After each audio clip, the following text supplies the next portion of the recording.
Hello everyone. मैं doctor Gautam Kumar, health सेवा at your home से आज एक टॉपिक ओबेसिटी को डिस्कस करने आए हैं।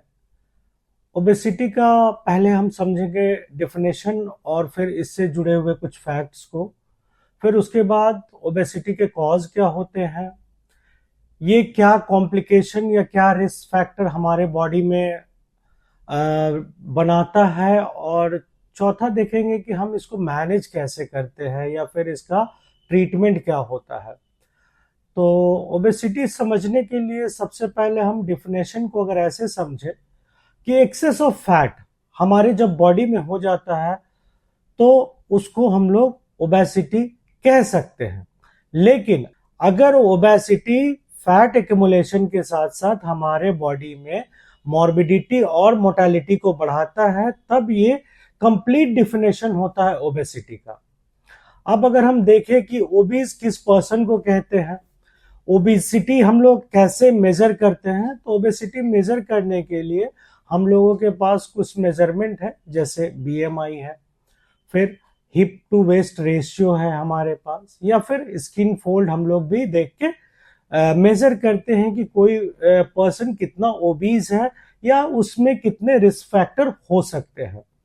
अब कुछ फैक्ट्स को समझते हैं, जैसे अगर सेम बीएमआई देखें हम तो फीमेल्स में फैट एक्यूमुलेशन ज्यादा मिलता है हम लोगों को। अब एक और फैक्टर हम लोग देखते हैं, एक हार्मोन है जो लेप्टिन। ये हार्मोन क्या करता है कि एडिपोसाइट फैट सेल्स को कहते हैं। ये फैट सेल क्या होता है, हमारे बॉडी को एपेटाइट फील करवाता है। एपेटाइट फील होने से हम लोग ज्यादा भूख महसूस करते हैं और ज्यादा खाना खाते हैं। अब ये लेप्टिन जो है हमारा क्या करता है कि फैट सेल्स में एक्स्ट्रा फैट को एक्यूमुलेट करवाता है। ये एक्स्ट्रा फैट क्या होता है कि हमारे बॉडी को एनर्जी देने का काम करता है। लेकिन जब ये फैट हमारे एडिपोसाइट में या एडिपोज टिश्यू मास में जब ज्यादा हो जाता है तो हमारे ब्लड सर्कुलेशन में आता है, और ये ब्लड सर्कुलेशन में ट्राइग्लिसराइड के फॉर्म में आता है। ये ट्राइग्लिसराइड क्या करता है कि हमारे विसरल ऑर्गन्स को भी जाके कवर करते हैं और विसरल फैट बनाते हैं। ये विसरल फैट हमारे बॉडी में ऐसा कॉज करते हैं कि हमारे मेजर ऑर्गन के फंक्शन को अफेक्ट कर देते हैं। जैसे लिवर में देखिए तो फैटी लिवर या सिरोसिस कॉज करते हैं। अगर हार्ट पे एक्यूमुलेट होते हैं तो हार्ट रेट या हाइपरटेंशन जैसे डिजीजेस कॉज करते हैं। उसको हम लोग फिर फर्दर डिस्कस करेंगे। या फिर हम लोग देखें कि अगर स्टोमक या फिर हमारे इंटेस्टाइन के आसपास में अगर फैट एक्यूमुलेशन होता है तो हमें बहुत सारे जीआई सिम्टम मिलते हैं, जैसे कॉन्स्टिपेशन का रहना। ये सारी चीजें फैट एक्यूमुलेशन से ही जुड़ी हुई हैं।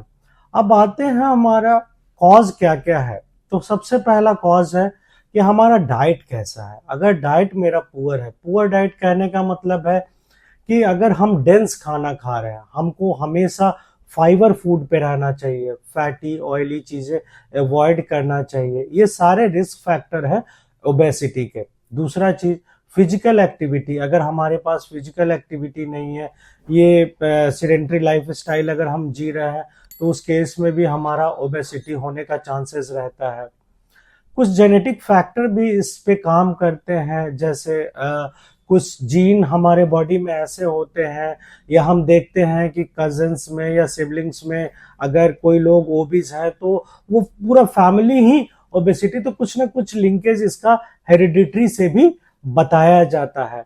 फिर अगर देखें कि जो लोग भी स्ट्रेस में रहते हैं, उसमें भी हम लोग देखते हैं कि कॉर्टिसोल हार्मोन का रिलीज ज्यादा होता है, जो कि फैट एक्यूमुलेशन में हेल्प करता है हमारे बॉडी को।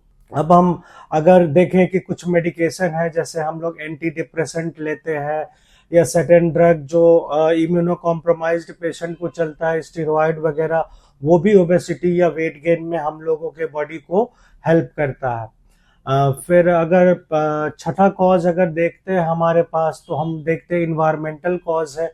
जब हम इन्वायरमेंटल कॉज में क्या क्या आता है, जैसे हमारा लाइफ स्टाइल इस तरह से होता जा रहा है, या सोशो इकोनॉमिक स्टेटस इस तरह से होता जा रहा है कि हमारे फिजिकल एक्टिविटी, डाइट सबको इफेक्ट करता है।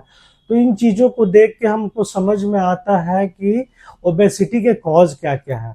अब अगर रिस्क फैक्टर देखें तो पहले भी हम डिस्कस कर चुके हैं कि रिस्क फैक्टर हमेशा मेजर ऑर्गन में फैट एक्युमुलेशन से ही होता रहा है, और ये ज़्यादा से ज़्यादा लोगों को मॉर्बिड कंडीशन जैसे जो भी मेटाबॉलिक डिसऑर्डर है, सबसे पहले तो हाइपरटेंशन हो गया, शुगर हो गया, इंसुलिन रेजिस्टेंस डेवलप हो जाता है अगर हम ओबेस हो जाते हैं तो फिर हमारा ऑस्टियोआर्थराइटिस होने का चांसेस बढ़ जाता है, क्योंकि हमारे बोन पे वेट के कारण प्रेशर पड़ता है और हमारे कार्टिलेज और बोन वीक होते जाते हैं। बहुत सारे केसेस में गॉल स्टोन भी देखे गए हैं। जब हमारे बॉडी में कोलेस्ट्रॉल का लेवल ज्यादा हो जाता है तो गॉल स्टोन बाइल का सिक्रीशन ज्यादा होता है, जिससे कि गॉल स्टोन बनना स्वाभाविक हो जाता है। फिर देखते हैं कि बहुत सारे ऑटो इम्यून डिजीजेस भी डेवलप हो जाते हैं।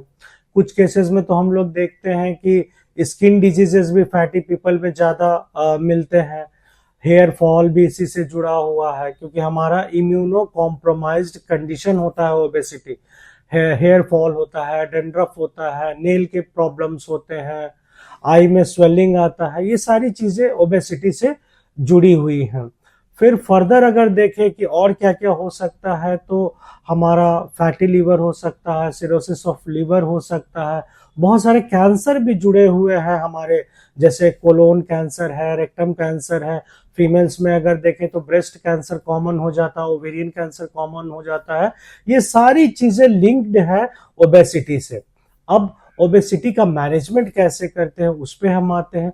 ओबेसिटी को मैनेज करने के लिए सबसे अच्छा तरीका है अपने डाइट को कंट्रोल करें।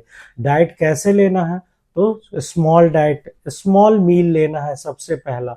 अपने खाने में ज़्यादा से ज़्यादा प्रोटीन ऐड करें, फाइबर ऐड करें, वेजिटेबल्स है, फ्रूट्स है, पानी की सही मात्रा लेना है।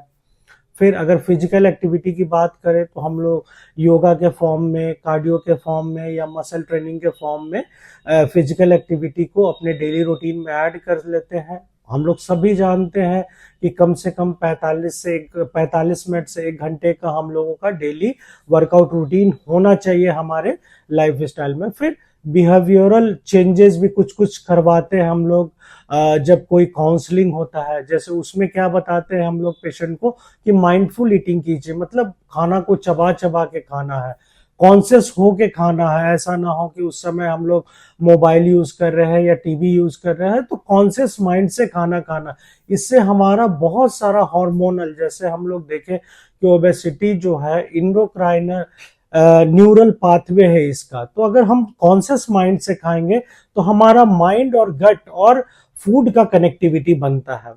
फिर अगर देखें इन तीनों चीजों के बाद हम लोगों को स्ट्रेस रिलीज मैनेजमेंट में आना चाहिए, अल्कोहल को छोड़ देना चाहिए। फिर सर्टेन कंडीशन ऐसा आता है कि जब हमारा बीएमआई जो 25 से 30 के बीच में होता है, ये ओवर वेट कहा जाता है। अब अगर 30 से 35 आता है तो हम लोगों को फिर सर्टेन मेडिकेशन लेना पड़ता है ताकि हमारा फैट एक्युमुलेशन बॉडी में कम हो। लेकिन अगर हम लोग सीवियरली ओबेस, जब हमारा बीएमआई 40 के रेंज में आता है, तो हम लोगों को डॉक्टर से संपर्क करके सर्जरी प्लान करना पड़ता है, जिसमें कि इस सर्जरी को नाम दिया जाता है बैरेटिक सर्जरी। तो इस तरह से हम देखें कि ओबेसिटी को समझना थोड़ा इस वीडियो के माध्यम से हमारे लिए आसान है और क्या कर सकते हैं ओबेसिटी से बचने के लिए। तो अब हम लोग इस वीडियो को यही कंक्लूड करते हैं, और अगर कोई भी सवाल ओबेसिटी से जुड़ा हुआ हो तो इस चैनल के माध्यम से आप हमसे पूछ सकते हैं। थैंक यू दोस्तों।